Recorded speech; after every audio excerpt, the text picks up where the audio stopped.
గణేష్ నిమజ్జనోత్సవాలు ప్రశాంత వాతావరణంలో ఎలాంటి దుస్సంఘటనలు జరగకుండా నిర్వహించేందుకు సాగర గణపతి సమితి చర్యలు చేపట్టాలని కాకినాడ రూరల్ ఎమ్మెల్యే పంతం నానాజీ కోరారు. నగర గణేష్ ఉత్సవ సమితి కాకినాడ రూరల్ సాగర గణపతి సమితి ఉపాధ్యక్షులు కాకినాడ రూరల్ కోఆర్డినేటర్ రంబాల వెంకటేశ్వరరావు ఆధ్వర్యంలో గౌరవ స్థానిక శాసనసభ్యులు పంతం నానాజీ ఆహ్వాన పత్రం అందిస్తున్న సమితి జిల్లా అధ్యక్షులు ఎనిమిరెడ్డి బాలకొండయ్య, గౌరవ సలహాదారు దువ్వూరు సుబ్రహ్మణ్యం, సమితి కార్యదర్శులు బోల్శెట్టి వెంకటరామకృష్ణ, పెండెం సత్యనారాయణ, సేతు మాధవరావు, నండూరు సత్యబాబు, మణిబాల ఆహ్వానించిన వారిలో ఉన్నారు. కాకినాడ రూరల్ సూర్యాపేట బీచ్ వద్ద జరిగే 6-7 తేదీల్లో వినాయక నిమజ్జనోత్సవం ఘనంగా నిర్వహించేందుకు సమితి నాయకులు సూచనలతో అన్ని ఏర్పాట్లు సమకూరుస్తున్నట్లు ఎమ్మెల్యే పంతం నానాజీ సమితికి తెలియజేశారు.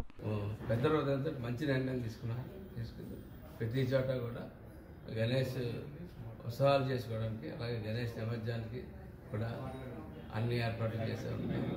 పెద్ద ఎత్తున ఊరేగింపుతో మేళ తాళాలతోటి మేము సాంప్రదాయ నిత్యాలతోటి తీసుకెళ్ళిపోతున్నామని చెప్పి ఇవాళ భారతీయ జనతా పార్టీ ఆధ్వర్యంలో గణేష్ ఉత్సవ సమితి ఆధ్వర్యంలో ముఖ్యంగా మౌలయ్య గారు కానీ వెంకటేశ్వర గారు కానీ ఇతర పెద్దలందరూ కూడా సార్ సుబ్రహ్మణ్యం గారు ఫస్ట్ నుంచి కూడా ఈ కార్యక్రమం మీద ఉన్నారు. అలాగే మా వార్డులో మణివాల్ గారు అందరూ కలిసి ఈ కార్యక్రమం చక్కగా చేయడానికి గత సంవత్సరం కూడా నిమజ్జన సమయంలో అక్కడ కావాల్సిన ఏర్పాట్లు అన్నీ కూడా చేయడం జరిగింది. ఉత్సవ కమిటీ చెప్పిన ప్రకారం ఈ సంవత్సరం కూడా ఉత్సవ కమిటీ ఏ రకంగా చెప్తే ఆ రకంగా ఖచ్చితంగా ప్రభుత్వ అధికారులు కానీ అదే పార్టీ నుంచి వస్తే పార్టీ నుంచి కానీ అన్ని రకాలుగా భక్తులకి నిమజ్జన సమయంలో ఏ రకమైన ఇబ్బంది లేకుండా అలాగే ఖచ్చితంగా ఈ ఉత్సాహాన్ని